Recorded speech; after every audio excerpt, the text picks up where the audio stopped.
And we're live with the band Look Back Luna, and we lost one of them. But Look Back Luna, new name, but not a new band. You guys, before that, you guys went under the name 570, and zero was spelled out like the word. I think Alex is jumping back in here. Is that Alex? Yes. Yep. Hello. Sorry, I was having some technical difficulties. That's what happens, man. It's 2022. Internet's wonky, you know. But I was just saying, the new band name, Look Back Luna, formerly known as 570. Excited to talk to you guys. I mean, I've seen your name throughout Northeastern Pennsylvania. I feel like 1,000 times, if not more. So you're a young band, a hardworking band. So I don't even know you guys. I've never had the pleasure of seeing you. I'm not sure how that's possible, but like I said, you guys are always playing. But if you guys could introduce yourselves, what you do in the band, and then we'll go from there. I guess I'll go first. My name is Gabe, and I play the guitar, and I am the main vocalist currently. My name is Alex. I'm the drummer. I also do background vocals. My name is Kyle. I'm the bassist. Cool. And you guys are young, right? Like I said, you guys are still in high school or just barely out of high school? I'm still in high school. I'm going to graduate in like 2 months. So okay, cool. I just graduated college this past year, so I'm 23. Jesus, you look younger than Gabe. Yeah, I'm 21. I'm still in I'll take that as a compliment. Yeah. All right. So I had you guys younger than you are, but that's okay. Yeah, we always get looped in whenever we play a show, and everyone says that, oh, they're 17, they're 17. We always get looped in with the youngin down there. Yeah, me. Yeah, but you guys recently just kind of had I don't want to call it a transformation, but you guys changed your name. You were 570 for as long as I knew you, and it was the number 5, number 7, and then 0 was spelled out. And now you're called Look Back Luna, which is a cool name. And I'm curious to find out, why the name change, and why it is what it is, and kind of where you plan on going with it. All right. I guess I'll go first. Seeing that our original band members are no longer with us, like our old bass player and old drummer, they left. So it's time. So since like we have new members and we have like a completely different sound now, like we're stepping away from the super heavy metal and going more into like an alternative rock kind of vibe. So plus the name is, there's so much crap around here that's 570, and it's like there doesn't need to be a band either. So yeah, I mean, I understand being proud of where you're from, and everyone kind of like gets caught up in the 570 and the 570 and 570, name the business, So yeah, you're right. It's constantly. I mean, I did like what you guys do with it. You said the number 5, number 7, and then you spelled out 0. So that was a little bit of a twist on it. But yeah, you're right. I mean, how many businesses or names of places are 570, right? Right. Exactly. And I think another thing that we were also kind of trying to work towards is we were gaining a lot of, or some popularity at least, in places outside of Pennsylvania. Like some of our songs were being played in Mexico, other parts of the country as well. And we were kind of thinking, what does 570 say about us? For people that don't know 570, the area, or aren't from here locally, what do they gain from it? And what are we trying to put across with that name? So I think that we just decided that an identity change would be better, because we wanted something that people who aren't necessarily from the area could relate to and feel emotionally connected towards. Yeah, you don't want to like pigeonhole yourselves into like, how do you expand outside of the area if you're kind of limiting yourself to, the 570. And that's one of the pitfalls. I remember when I used to work at the Weekender. I'm not sure if you guys knew that or not, but way back, a publication years ago, before your time, It was this newspaper, believe it or not, and I kind of listed, the entertainment listings throughout the area, things to do, bands to see, bars to go to, all that kind of fun stuff. And our competitor, which was at the time the Diamond City, their website was called the 570. And it was funny how it's just kind of like that word and those numbers kind of like limit you to an extent. Yeah. Especially having a website called the 570, it's like, the website's worldwide. So yeah, I totally get that. That's I think that's a good move on your part. Thank you. And the name Look Back Luna, what's that in reference to? Anything? I'm pretty into like, well, we all are. We're pretty into like space and somewhat of astrology. Like we all have like the NASA hoodies, and I've always been like super into space and astronauts and especially aliens. I'm big into that and those kind of conspiracy theories. And Luna meaning moon. I don't know. One day I was just like on Google looking at something and I saw that name and I was like, you know what, that'd be cool. And then like that thing Look Back just came to me and I'm like, well, and then I tossed it around with the guys and they liked it. So we needed to pick something too because we were like working on a name for 4 months and Yeah. it was getting really bad. So that's what we came to, and I think it's doing really well. The design that got made for it, we've got a lot of positive feedback on it. Like we played a show over the weekend and we have like t-shirts and stickers and a lot of the people that like bought stuff are like, oh, this design's really cool. So that's all, it's good to have some feedback like that.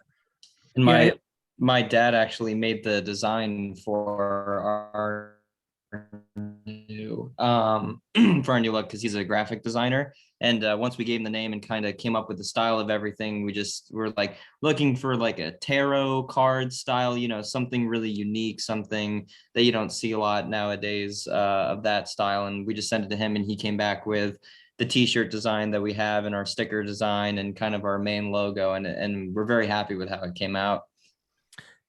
yeah, I think it's cool that you guys thought it that far ahead.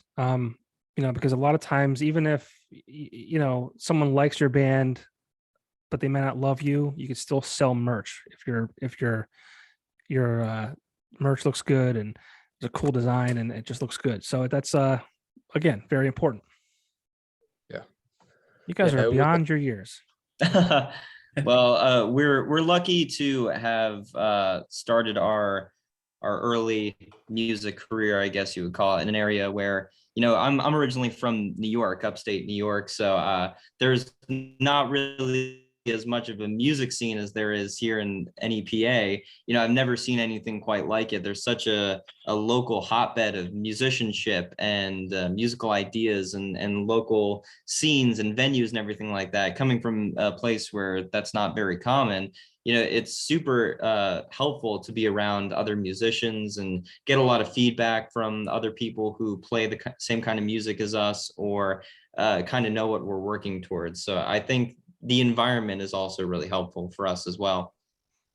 Yeah, it's definitely a great place. I mean, I always say when I used to host a radio show and I started doing this just to, stay involved, but like I would put the talent in this area up against anybody else. I just think it's really great and it's good. It's cool for you to kind of compare what you've noticed and what you've witnessed to our little area here in Northeastern Pennsylvania. So it's a great place. I mean, it's got its downfalls like everywhere else, right? But it's cold. Yeah, this weather is not doing it for me. But you mentioned you guys used to kind of be heavy metal, and maybe that's a reason why I didn't go out of my way on purpose to see you guys. Not that I don't appreciate that music, but I mentioned earlier that I'm a dad, so like my free time is very few and far between. So it's like when I do get out, when I do have free time, it's I kind of have to pick and choose. And heavy metal is not my thing. Why did you kind of go away from that style? I feel like nothing against the genre or anything. Like I grew up as a metalhead, like listening to Slayer and like 80s thrash metal. But there just comes a point where like, especially what I've noticed in like newer metal music, it all just kind of gets like looped together, and it kind of just sounds the same, you know? And I feel like with my especially like how I play the guitar, like I take a lot of influence from like Carlos Santana and Joe Bonamassa and like all these like old blues players, but I also like stuff from the 70s too, like Aerosmith and AC/DC is a really big band for me. Like that's what made me start to play the guitar. And putting it all together, it's like I don't know how metal even came out of that to begin with. Like, I'll be honest. And like I really, but at the same time, I really like Slipknot and like Gojira and like those kind of bands too, like Knocked Loose. I really like Knocked Loose. Sure. But I don't know. It's just I can't sing like that either. Like I can't just. I don't know. I can't do it. Were you angry at the time? Uh, I guess you could say that. Yeah. A Yeah. young angry kid. That's What normal. teenager isn't? That's normal. Young angry teenager. Just what the world needs. I was gonna say, I think your dad Dave? Yeah. Okay. I was gonna say you probably didn't hate your father, because I think your dad is one of your biggest supporters. I see him yeah. constantly, sharing your stuff and reaching out to people, and definitely a huge supporter of you guys. So yeah, you weren't like as angry, I hate my parents type of kid. No, it was like More societal angst. Yes, well, that's fair. That's fair. So here's what happened. In my sophomore year, like my life like completely changed, because of COVID. And I was like, to be frank, I was kind of pissed off. I was like, well, what am I supposed to do now? But I feel like I used it as a good thing. I started to like write music and do all this stuff with music. I was practicing for like 3 hours a day, and it was great because like before then, like I was super into it. Obviously, like I've been playing since I was 8 years old, and but that like when COVID happened is when like all this stuff really picked up for me, and like I got involved with like the local music scene. I started writing my own music and stuff, and that was like way before Alex and Kyle. Like I knew them too. I was working with different people at the time, and I don't know. It was just like metal was just like a good way for me to like cope with everything, I guess. But even as like into September, like in the first year of COVID, I was like, I don't really know if I want to do this because I'm starting to listen to all like this different music, and I never really had like an emo phase as a kid because I was just thrash metal in it the whole time, and so I went back and I listened to like all this stuff that I missed, like this pop punk stuff, like this emo stuff, and I was like, wow, this is really great. Like, why have I never listened to this? Like the music, like the way it's just pieced together, I think is just incredible. And so like I started to like that stuff more, and then I found the big alternative genre, and they're like all these smaller indie bands that I started to follow. And I'm like, well, if I like this so much, then why am I doing what I don't want to do? So Definitely. And I think something for me musically, at least, that I like about transitioning kind of out of that metal phase is I love it when bands take influence from other genres, like especially from a drumming perspective. Like there's something unique rhythmically and percussion wise to almost every genre, like whether it be Latin or jazz influenced or electronic or something like that. Everyone kind of has their own drums style rhythmically to throw into it, and I really like it when if you have like a Dream Theater type song or maybe a Tool type song where they'll do like Latin style beats in the middle of it, or like classic African style drums. Like that to me is super interesting to listen to when you have influences from all those different ideas and all those different genres, and you're not just, like you were saying, pigeonholing yourself into an idea or a sound. yeah, and just to add on top of that, a lot of the music that we've written so far, like song to song, they're all different. Like there's no genre Absolutely. of them. Like we have like a funk song, we have punk songs, blues songs, like it's all across the board. And in one of our songs, it's like the whole song is like this big like punk song, and then all of a sudden we go into like this reggae beat, and it's like this break in it. So like Alex said, taking aspects or taking things from all across the board and putting it into our own is what we are doing currently.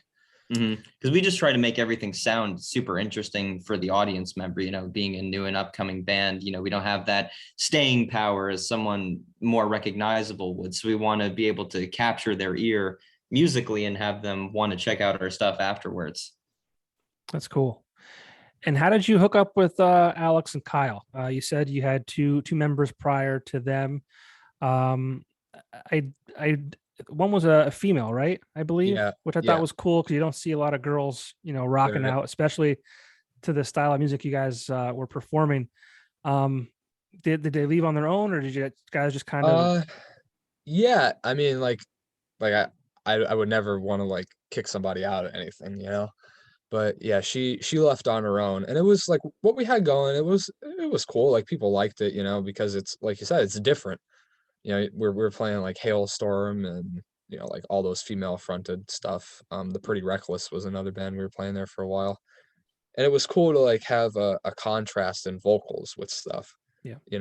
But there came a point when Alex had come along while she was still there because we had a drummer situation for a while, and she was like, well, we want to make a change, and she was like all gung-ho for making the change, but when the time came to put the work in, it wasn't happening, so she ended up leaving and going like pursuing her college and her work. And I mean, not that there's anything wrong with that by any No, means, not at all.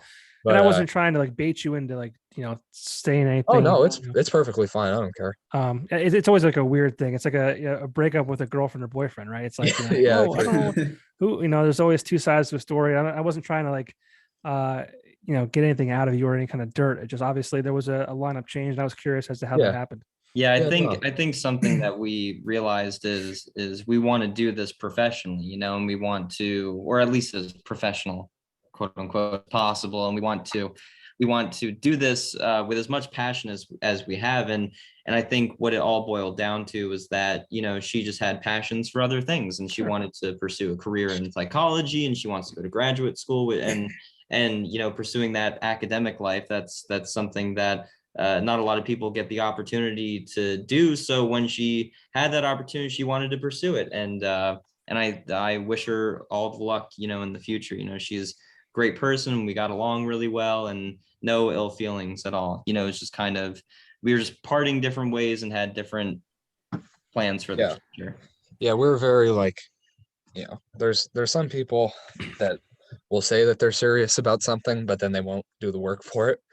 But I'd say we're pretty serious about this. Yeah. Well, I mean, people change. People, you're young. Things might change again in a year or two. I mean, right. Who knows? It just it's kind of life. Life is funny, man. It's you never know what's going to happen. Right. Absolutely. Oh, yeah. We already booked like 12 shows for the spring and summer already. So we're really guys. I saw you guys were part of the Big Break. That was a contest that was what was that? I feel like it was just recently, but maybe 2 months ago or so. Yeah, 2 or 3 months. And then I saw a bunch of dates. Like I said, you guys booked, and you have kind of booked out for the spring, summer, and I didn't hear from Kyle though. Kyle, you're very quiet. Yeah, just hanging out, listening, enjoying. But yeah, I joined back in November. I actually signed up for, there's a website called Bandmix, and I signed up for that website probably like 4 years ago. Kind of just like, because at that time I was like senior in high school, and I was like, why not? We'll just try it, see if I could find anybody in the area that's into music. And then I didn't really get anybody, but I kind of forgot about it. And then November of last year rolled around, and all of a sudden one night I got an email that I got a message on Bandmix from a band called 570. And I got this email saying, hey, we're looking for a bassist. Would you be interested? And I said, sure, definitely. When can I come in? So I went up to where we practice, and I tried out. I learned 3 songs, and I tried out, and I thought it was going to be like a thing where I went and kind of was going to have to wait to hear, back. But it worked out really good, and we seemed to mesh really well, like immediately. And I stuck with, and here I am today. Band mix. Yeah, it's like a website called Bandmix where you can Okay. sign up and kind of you can either look for or put yourself out there to be a member of a band.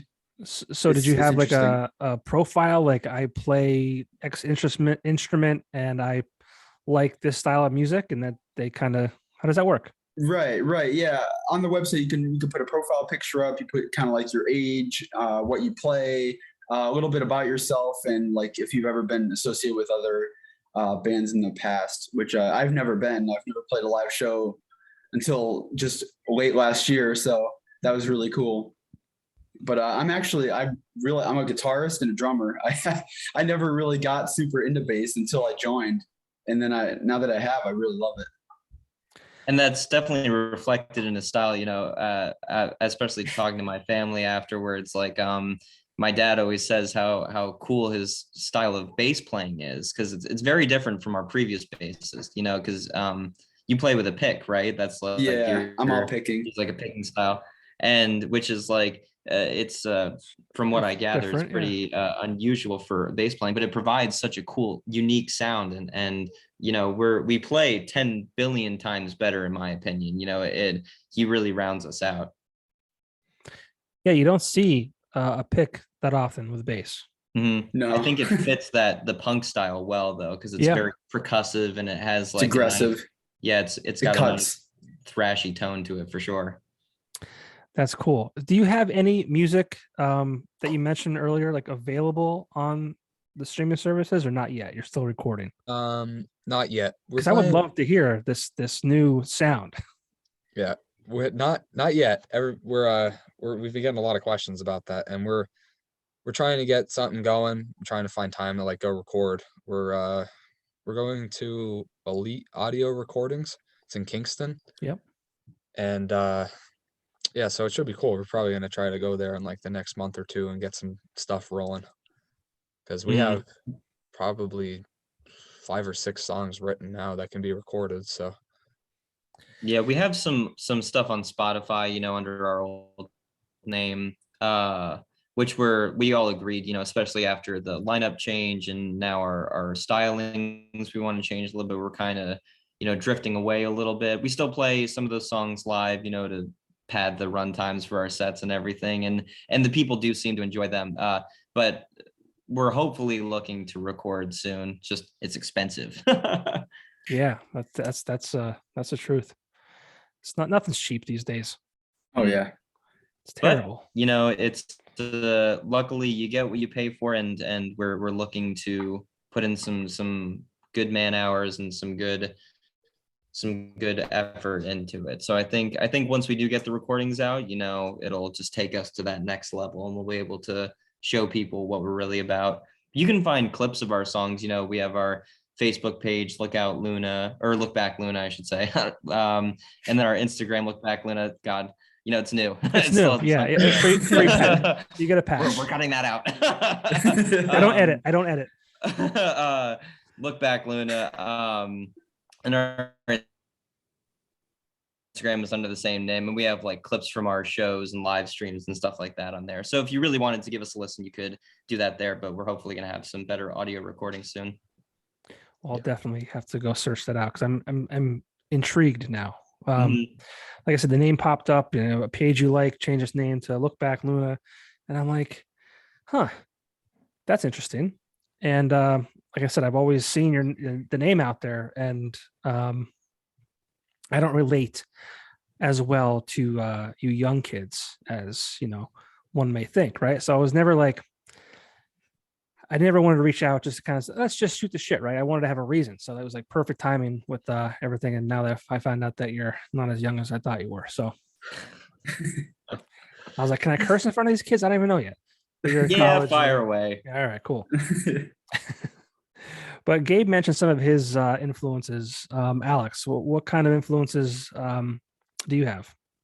Well, I like to think that I have a pretty wide range. I grew up, my parents raised me on like the 60s and the 50s doo-wop music, kind of get that foundation of the musical understanding, and kind of just progress forward. I grew up on a lot of Black Sabbath, Metallica, Megadeth. My current favorite band is Avenged Sevenfold. They're easily one of my favorite bands of all time. I just think musically they're something that I aspire to, and they're extremely creative in their process, and I'm in awe of their musicianship a little bit. I've been getting a lot more into like the post-punk scene. I think right now we're all kind of listening to Turnstile a little bit. They're a new band that's coming up, and we really like their sound and everything. But yeah, like Gabe said, a lot of that classic thrash metal I grew up listening to. My dad's a metalhead, and he really instilled that upon me. But I have a degree in musical theater. I studied musical theater in college, so I've done a lot of acting, a lot of show tunes, I guess you would call it. So I like to incorporate that kind of into our music writing as well, is kind of give it like a story feel. If I were watching like a production on stage, and what's the idea that we want to put across. So I have a lot of influences from classical composers, musical theater composers, kind of that show tune, big theatrical style behind it as well, kind of just coming from all over the place. Sure. That's cool. Kyle? Well, for bass, I never really listened to the bass in most songs until recently. So I've been really getting an ear on that now, because that's what I'm doing. So I got to listen to it sometime. You got to turn up the bass in all the tracks now. That's the attitude. But yeah, I'm a huge, like Alex, I'm a huge Avenged Sevenfold fan as well. I've been a fan. They're the guys that got me into metal. And I'm mostly into modern metal. My dad was into a lot of Boston and Journey and those kind of like 80s, like kind of classic rock kind of guys. And I always liked them, but I never got super into them. But what really got me into music was like Avenged Sevenfold, and more recently I've really enjoyed like Bring Me the Horizon. I know they get a lot of mixed reviews, but I'm a huge fan of all they do, and they really do a lot of the stuff that I think we can eventually get to too, where they can incorporate so many different sounds and get, especially with like a lot of the electronic elements that they use. It's incredible all the sounds they can make and how big they can make their songs sound. I'm surprised to hear that you guys are such big fans of Avenged Sevenfold, not because of the music that they play, but more so like of when they kind of started, which was like, I think the early 2000s, which was like almost like 20 years ago. Album was like in 2001. Yeah. My friend, like I have a friend that was big into heavy music. That's why I was introduced to them. But like, so, I mean, you guys weren't even born yet, essentially. Mm-hmm. I think where I kind of got it from is I like being a drummer. I love watching like drum covers on YouTube, and growing up I didn't have a band to play with. I just played on my dad's old kit in the garage, and so I would just always look for new songs to play, and that came with watching other people play those songs, like drum covers and stuff on YouTube. And then the drums are so epic and creative in almost every single in my opinion, in Avenged Sevenfold songs. So I just started watching drum covers of songs that I didn't know, and I just watched like Bad Country is one of their most famous songs and has some crazy drum parts in it. So I just was like, hey, this sounds cool. Let me look up more bands like this. And I'm a huge fan of older music as well. Like Gabe was saying earlier, a lot of music today sounds cookie cutter, overproduced, kind of has the same vibe to it, in my opinion. And the old adage goes, they just don't make music like they used to anymore. And I feel like a 50-year-old dude saying that, but it's kind of true. I really look towards those older songs that have an identity to them for inspiration. Yeah, I just interviewed the lead singer from the Verve Pipe. And we're talking about the 90s. Obviously, he had the song The Freshman that came out in the mid 90s. And we were talking about how like the 90s was kind of the last like time like where singer-songwriters wrote their own music almost. Mhm. And like today, it's just like everything's, you never know, who's writing the songs for, the artists and things like that. Um, I'm not a huge fan of today's music, and you could probably chalk that up to my age as well, because I'm at that point in my life now where I'm like, this music stinks.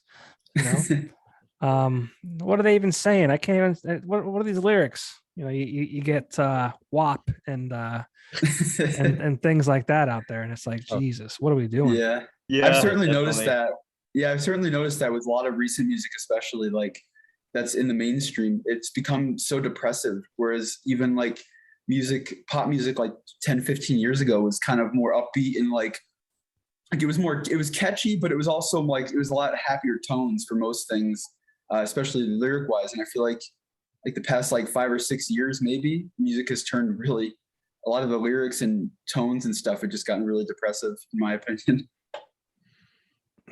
Alex, is that a cat? Yes, I have cats. I've got two, man. I've got two. I've been pretty good with keeping them out of the camera so far. If mine wasn't upstairs, it would be down here behind me as well. It's funny. Yeah, they But- like getting in on the action. What can I say? Yeah, they're gonna be stars. All 5 viewers are gonna be like, that's a good cat's ass.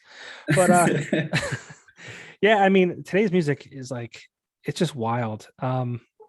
I'm trying to, I can't even like think of like some of the names that are out there. I mean, the Grammys were just last night.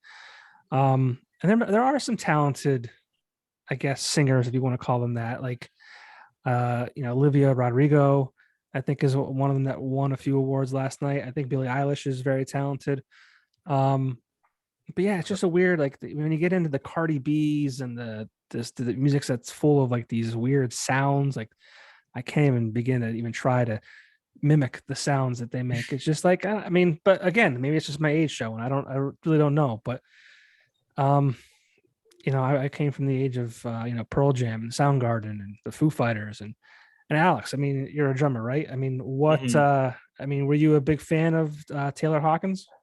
Oh my goodness. Yeah. I mean, I think it goes without question that he was, a staple in the drumming community, extremely creative, not only just as a drummer, but an extremely talented, just all around musician. Like if you've ever seen clips of him singing, he had an incredible singing voice. Yeah. Excuse me in my ignorance, I'm sure he played other instruments as well, but I know that drumming and singing were mainly his things, and I think if someone can take their voice and apply it to a song really well, and especially they did a lot of Queen covers live when he would sing and everything like that, and Freddie Mercury is an incredible singer, and anyone that can cover a Freddie Mercury song and sing his vocals and do it justice, I think is something to be said for sure. And it's a tragic thing that we lose musicians as often as we do, and I think the only thing that we can do is appreciate the things that they put out and love them for the work that they do. And I know Taylor Hawkins had countless people who appreciated him for what he did, myself included. Yeah, it was such a weird thing. I was in Atlantic City when the news broke, and I was just kind of like just taken back. Like I've only seen them play once, but they're definitely top 5, favorite bands of mine. But I've seen countless shows on TV and DVDs when I was growing up and things like that. And I didn't know him at all. But I just felt like I did know him. Like he had that big smile on his face. He was just always very like just energetic when he was performing and all this kind of stuff. And and like his relationship that he had with Dave Grohl. I think his last show, he came out and said that if it wasn't for Dave Grohl, he would be delivering pizzas. So I feel bad for Dave Grohl. I mean, in my opinion, I don't think the Foo Fighters go on as the Foo Fighters. That's just what I kind of think. Right. Which is a shame, because I always say too, like my parents, they had the Rolling Stones, and there's very few bands that have that long life span. Rolling Stones and things like that. I felt like the Pearl Jams and the Foo Fighters and those bands are kind of like equivalent to the Rolling Stones. Like there will never be another band that has that kind of staying power. So to lose, Taylor and possibly the Foo Fighters, I mean, I don't know. And I think it's exactly, it kind of reminded me of, when we lost Joey Jordison very recently as well, especially being a drummer. Like he was such a big influence on my drumming as well. And it's just one thing, I guess, if you could draw any sort of silver lining out of this, is it always shows in the music community how much like every musician is there for each other. Like I've seen a lot of posts on social media of people who I wouldn't even think know who Taylor Hawkins was, because they're not necessarily in the rock community or something like that. Like I've seen classical composers like mourn his passing, which is like something that you wouldn't see very often. And I think that that's, very telling to the popularity and also the level of talent that the Foo Fighters had and possess as well. Yeah, I guess we'll see. I mean, the rest of their tour was canceled this year, so. Right. It kind of reminds me of how, Mike Portnoy said he would like to tour with Rush, and play drums for Rush. But it's kind of like, would you do it without Neil? Yeah. I think if they were to go on, it would have to be like a big name drummer that kind of they're not going to just replace him with just some guy. For sure. It would have to be like, trying to even think of a drummer that can replace him. I don't even know. I don't know. Yeah, and We'll see. And ultimately it's up to them. I think if they decide to continue and move on with their music careers and try and push forward, then I wish them all the luck. But it's completely understandable. They were all best friends with each other. Yeah, it's sad to see, for sure. But Gabe, I wanted to talk about your dad. All right. I always really admire and find a lot of I don't know the word I want to use, but like I guess it's different for me as being a father now. And like, I mean, my son is 4 years old, and I'm proud of him every day. And like, he could do like the simplest thing, and it's like, oh my God, like this is awesome. So I can only imagine like, how your dad feels about you and watching you, grow and advance as a musician. And again, I see him constantly sharing things on social media and being one of your biggest supporters. How much does that mean to you? I mean, if it wasn't for my dad and my family, I mean, this probably wouldn't be where it is, if we're going to be honest, because like out of the gate, like when I started playing music, my late grandmother was like, she's very like talented in music. She played the piano. Like she could just she never like took a lesson or anything, and she just played stuff by ear, which is pretty amazing. Yeah. And my dad, he used to play in a cover band, right before I was born. Excuse me. And so when I started originally like playing, like when I was like 8 and 9, like I got a guitar for Christmas that year when I was 8. And I started taking lessons with a guy named Greg Biala. I don't know if you're familiar with him, but he's a phenomenal musician. And I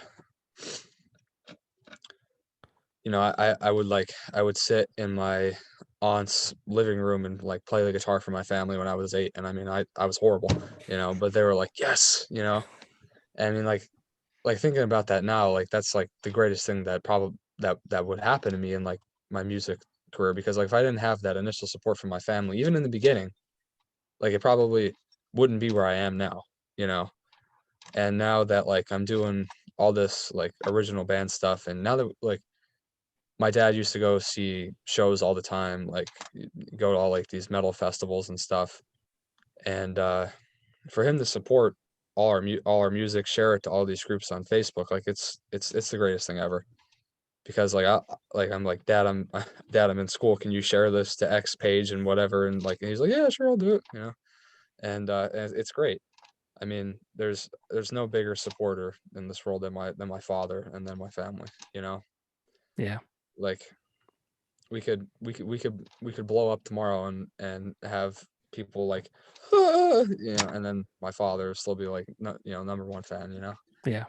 And it's just it's great. Like there's no other way to put it. And there's been people that have came up to him. I know I can't remember who it was, but one of the people from the Big Break had come up to him and said stuff about like, I started playing music when I was younger and my parents never really got behind it, and like you have no idea how much it means to see you supporting your kid, and all that stuff. Yeah, it's interesting because obviously, parents want the best for their children, Right. and not every kid who picks up a guitar is going to be the next Dave Grohl or anything like that. Right. So Yeah. you never know. So it's always like they want to make sure you have a backup plan, and it's like I can only imagine how hard it is to kind of be supportive of the music, but also like know that it doesn't happen for everyone, Right. especially in today's landscape. I mean, I don't know how bands, I mean, you can get, famous on TikTok for, whatever, a song or two. I don't even know how it works anymore, but like it's got to be exponentially harder today than it was. I There's think, I yeah. think, maybe I'm wrong. Maybe there's more opportunity because of streaming services and things like that. I just feel like there's just so much. Yeah. To I think kinda- it's interesting because I feel like it's just as difficult in a way, but for different reasons. Like I feel like with the advent of like social media and YouTube and all those kinds of things, like there's almost a oversaturation of people that are looking to pursue a career in music. Like everyone and their mother has like a TikTok account posting clips of them singing or playing the ukulele or like clips of their bands playing live. And that's something that I've and that we've all brought up at one point or another is our public image and our social media image is very important, because it's you can have the greatest songs that are ever written, but if you don't have a place or a account on some sort of website where people can check you out, nowadays at least, you're not going to progress as far, because most outreach and most discovery is done through Facebook or Instagram or TikTok or whatever you want to call it. Yeah. And I think that the music and the image are just as important nowadays, whereas if you just had a good sound back in the day, you could get propelled forward a little bit more. I feel like people are a little bit more picky about what they want nowadays because there's so much more people. The supply is almost higher than the demand almost. So you got to kind of match that and up your game a little bit. Right. And not only that, a couple things to just add on top of that. Two of them are about TikTok. I saw a TikTok the other day that it was this guy. He went to like this underground show. Like I don't know where it was. I don't know when it was. Whatever. And he posted like this video of him in the bathroom with like there's just stickers plastered all over this bathroom wall of like these hundreds and hundreds of different bands and or artists. And he's like, I think the caption was something along the lines of I never realized like how big the universe is with all these bands, and because like anybody can go record something now and then put it out.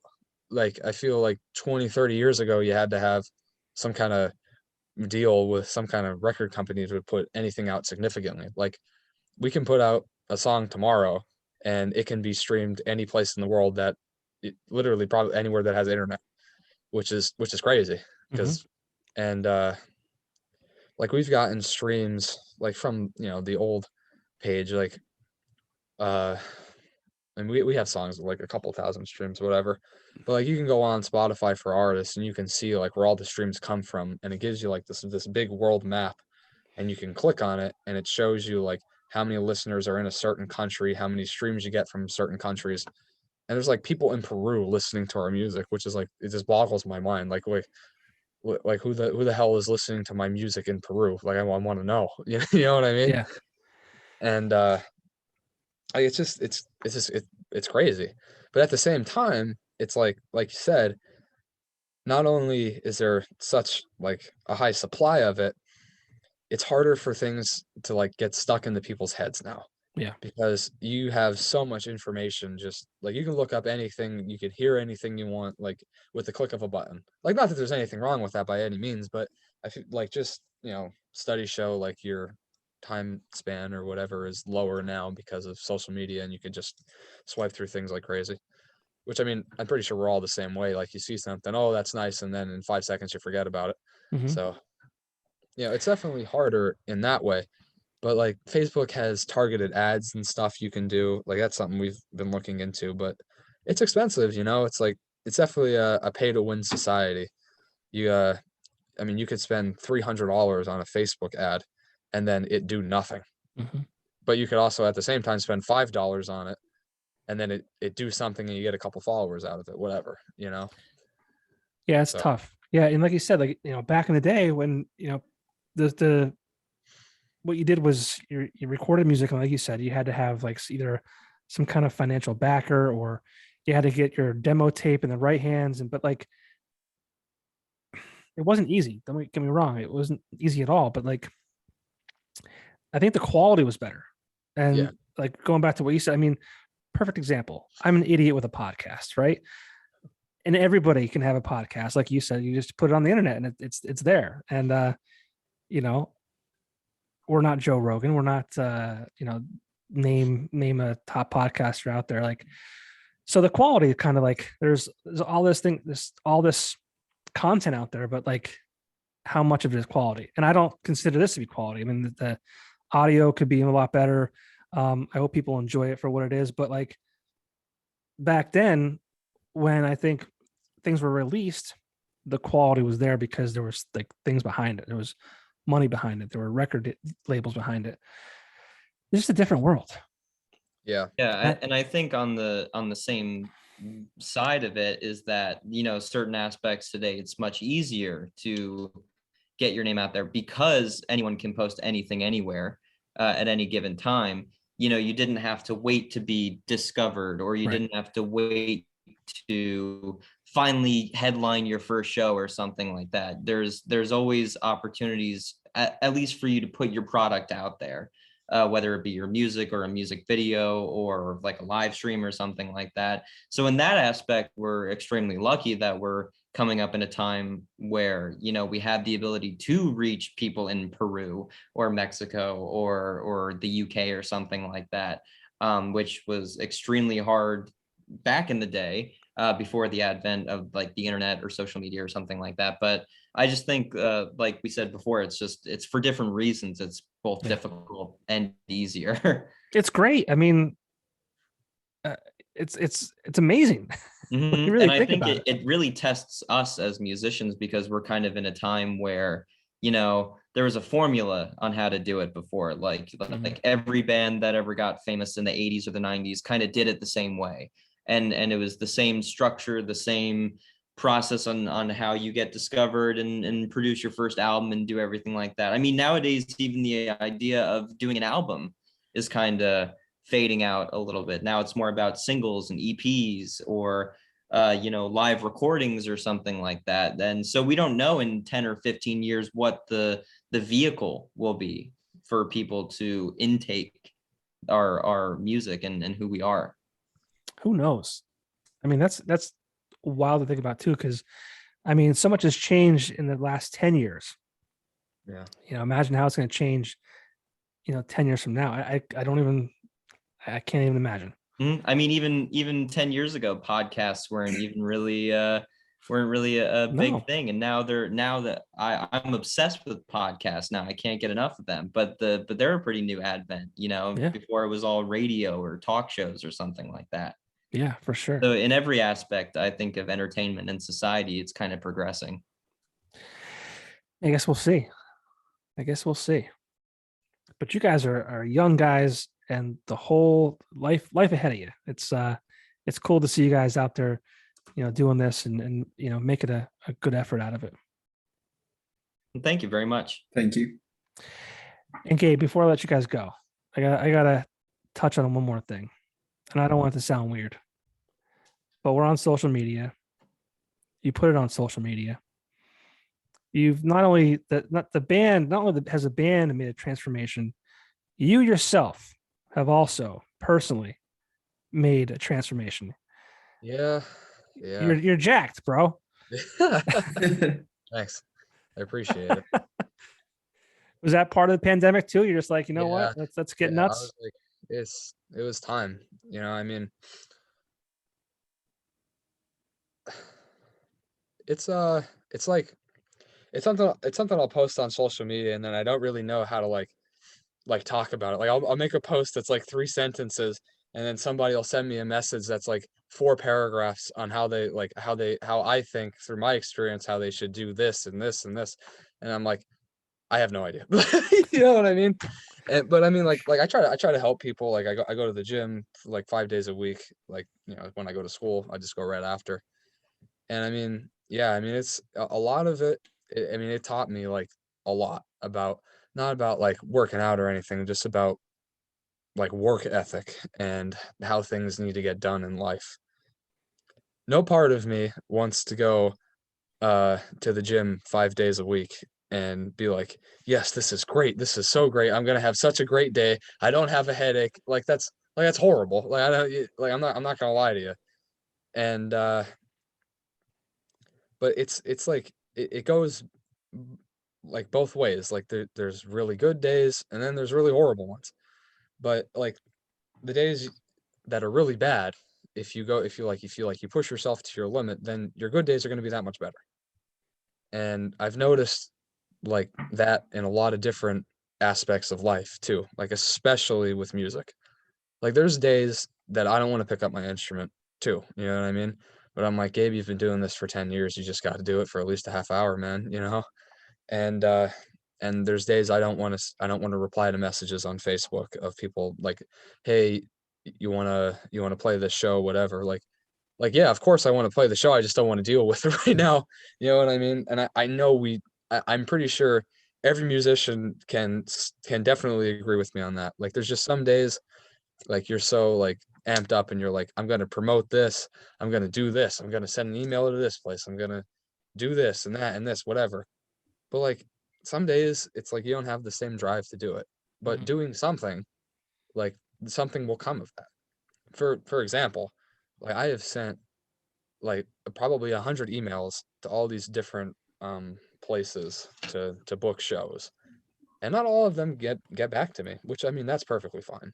But if I sent out 50 of those emails, we wouldn't have 12 shows, we'd have 6. You know what I mean? Yep. And there's some days that like I don't want to do it at all, which like I said, that's fine.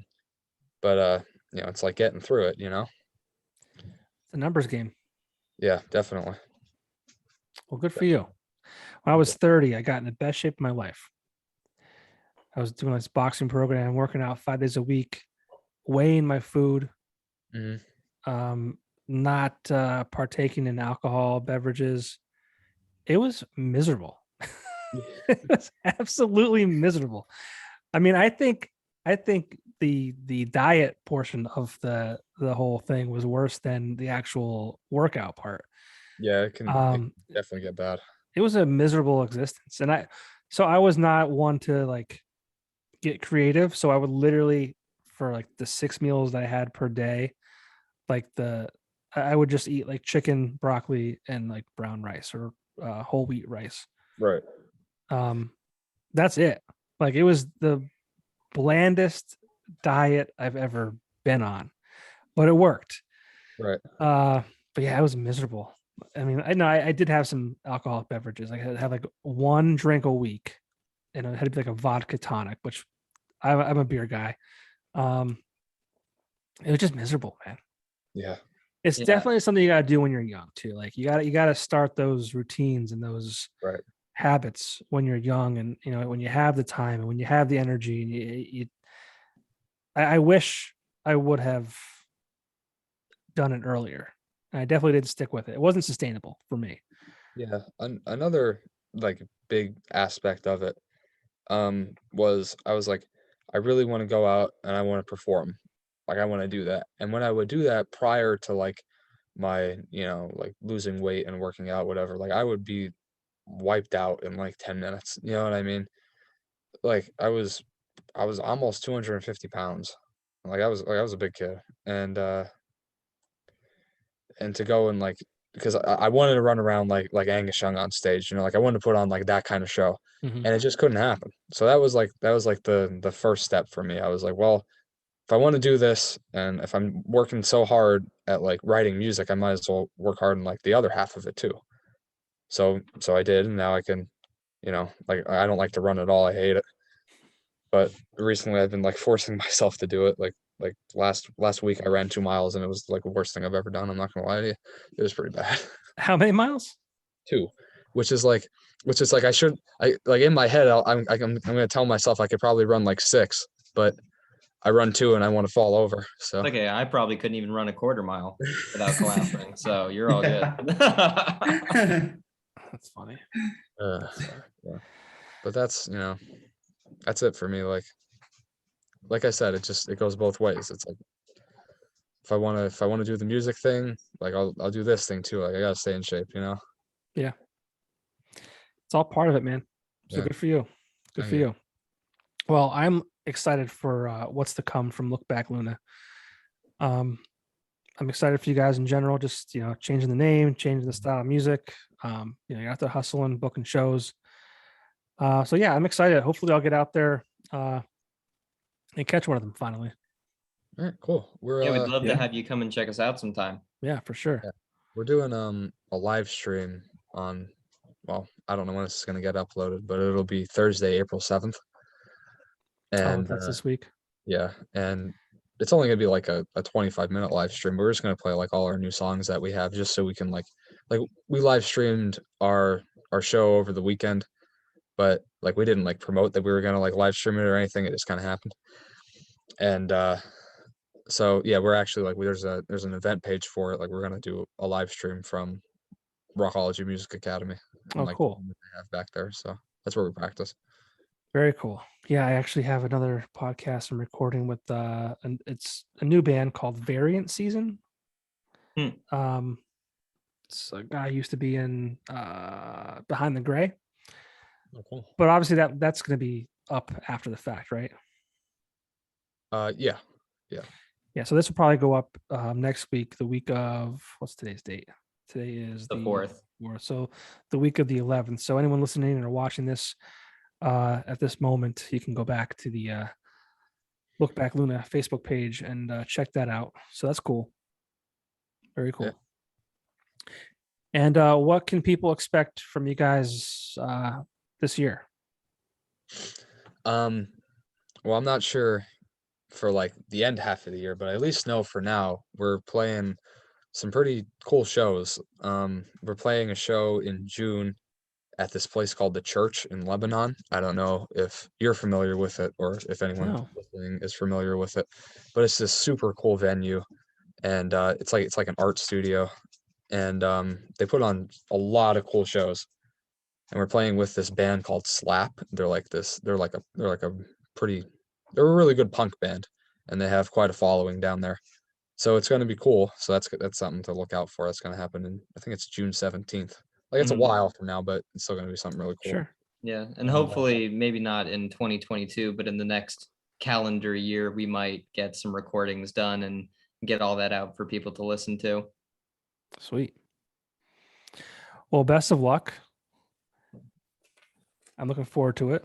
Hopefully Kyle's a little more talkative in your band practices. I'm the bassist. I just play bass and You just provide the rhythm. Don't say that. All right. All right. You're our bass master, Kyle. Bass Master Kyle. Yep. That's awesome. Well, guys, thanks so much for doing this with me tonight. Had a great time, talking and learning more about you. And again, like I said, I'm very much looking forward to what you guys do in the future. Yeah, this was an absolute pleasure. Thank you for having us. Cool. Yeah, it guys. was fun. Thank you. I'll message you with the details of when this will be up, and you can use it for whatever you want. All right, cool. Awesome. Sweet. It'll definitely be on our page. Awesome, guys. Thank you so much, and hopefully I'll see you soon. Yes, thank you. Yes. All Thank right. you. Later. Bye.